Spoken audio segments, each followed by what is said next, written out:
What's happening, people?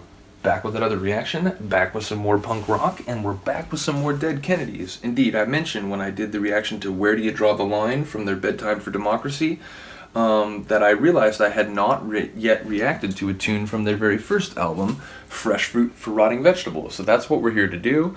Interestingly, this is not on Alternative Tentacles, it's on Cherry Red, which is a UK label, although I have to point out the Alternative Tentacles flag above a bunch of, 1950s folks who don't seem to appreciate the symbolic content behind them. I am amused by that. Did want to also shout out the really dope discs, like number one, the one with Jello with his claw hand, as well as the classic like DK logo. Yeah, I was in a few different minds as to what tune I wanted to react to. Forward to Death, it's a very sort of dark dystopian kind of take on, the pessimistic sentiment that builds up when you watch the awful, brutal things in this life. I think it very much fits into Jello's, songwriting wheelhouse. Then I was thinking, well, but, everyone loves Holiday in Cambodia. That's sort of their big hit. Almost using a Levi's ad, which, a lot of people know about.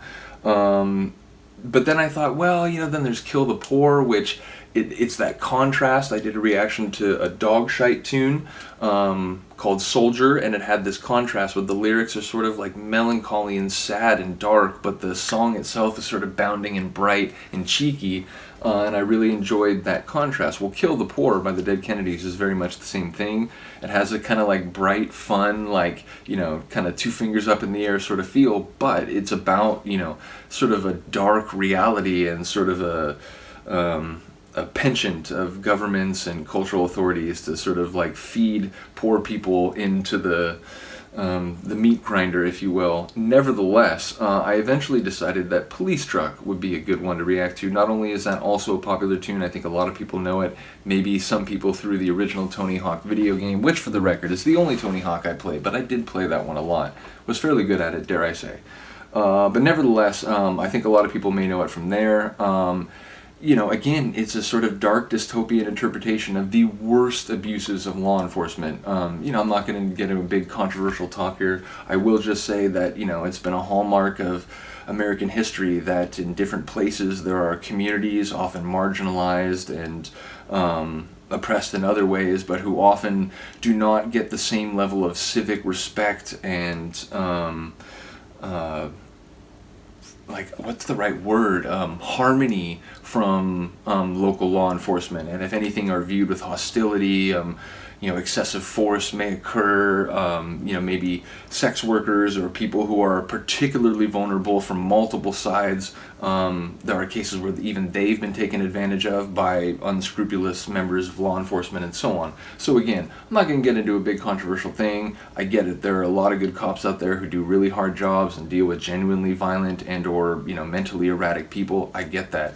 But there is also, unfortunately, a long, sordid history of abuses by law enforcement, of excessive force used by representatives of law enforcement, and outright, corruption and malfeasance by representatives of law enforcement, even going right up to the very top brass. So, again, no matter which side of this issue you come from, I don't think it's unreasonable to say that there is a history in the U.S. of fraught relations between local communities and law enforcement agencies meant to serve those communities. And this song is sort of, again, a Jello Biafran take on that, where it's basically talking about cops who have just thrown any sense of moral decency out the window and are now essentially marauding around like gangs, like roughing people up and, not really being held accountable for it because, even any cops who might be, worried about something and turn them into IA, they're not going to do anything like that. Don't worry about it because we're working the late shift. And ultimately, even if those lefty liberal publications complain about like police brutality, we can just get, our union to back us up and whatever. So it's like a representation of the worst possible abuses and excesses of law enforcement as it relates to U.S. cultural history. That's what this is about.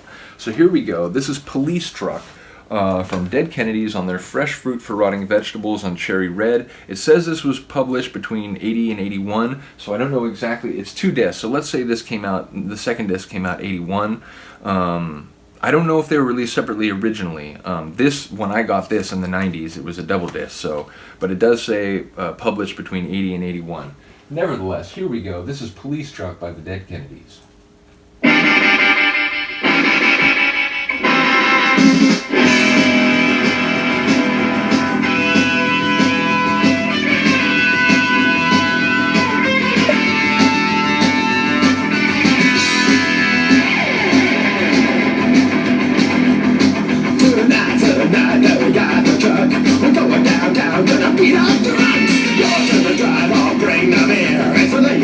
No one, nothing,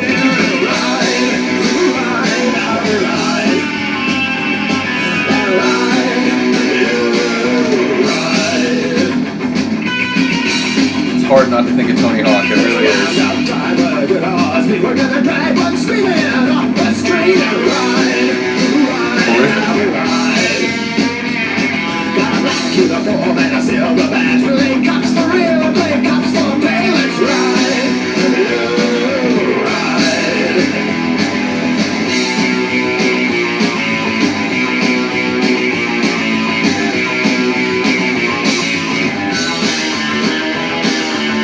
That guitar work right there is just... This whole part is just signature Dead Kennedys.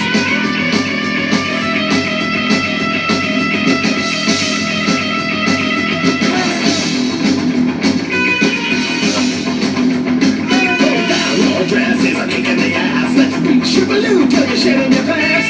No move, child, got a big black stick. There's 6 of us, bitch, so suck on my dick and ride. Let's ride.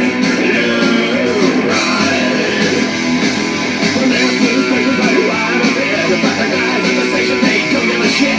Dispatch calls when you're doing something with it. No sorry, Jack, we're just gonna take a test ride. So again, don't worry, even if the papers complain about the way we're policing, you know, the brass has our back. And ultimately we can just lie, like, oh, is there, you know, physical confrontation? Like, no, we're just giving someone a ticket, don't worry about it.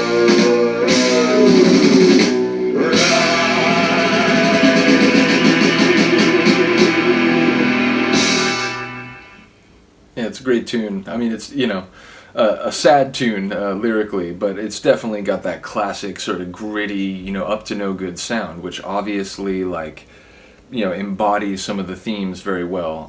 And like I said, you know, sort of that guitar section just has that classic, like, psychedelic East Bay Ray guitar sound.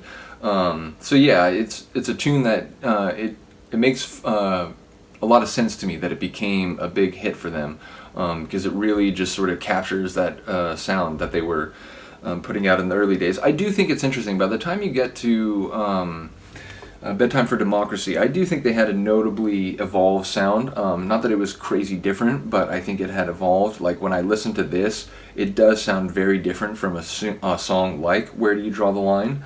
So yeah, it's interesting to hear the progression. But I mentioned that with a lot of bands, you know, it's like I like Propagandhi a lot, and the very earliest Propagandhi is close to what some people would say is sort of skate punk and that 90s style, even if the lyrical content is not what you would typically associate with that. And now they have this sort of like almost like melodic hardcore sort of sound. It's again, I like it all, but it's just very different, and they have evolved over time. And even though the Dead Kennedys' evolution was over a shorter time period, because I think by like 87 or 88, you know, in the wake of the trial and so on, they had broken up. So we're basically talking about a like 8-9 year period. But I do hear a notable difference from this one to a lot of the songs on Bedtime for Democracy or even Frankenchrist. So let me know what you think. Let me know if you know this one from Tony Hawk, as I mentioned. As I said, I knew it before that, but certainly it was like cool when I heard it in that game, and it was like, bro, like Dead Kennedys are in a fucking PlayStation game, like what the fuck? And shout out to Tony Hawk for making a point. Isn't there a Bad Religion song, or am I thinking of Crazy Taxi? I know there's a couple Bad Religion songs in Crazy Taxi. I'm trying to remember if there's one in the original. I don't think there is now that I say that. I think it's like Goldfinger and some other punk bands. But still, like I said, shout out to Tony Hawk for trying to get some legit bands, you know, for doing a skateboarding video game to make it more memorable rather than just having like, you know, sort of stock video game music or like real kind of like pop punky sort of tunes from the time that that game came out. So yeah, shout out to him. Nevertheless, I hope you enjoyed. Have a good day. Have a good night. I'll see you next time. Peace.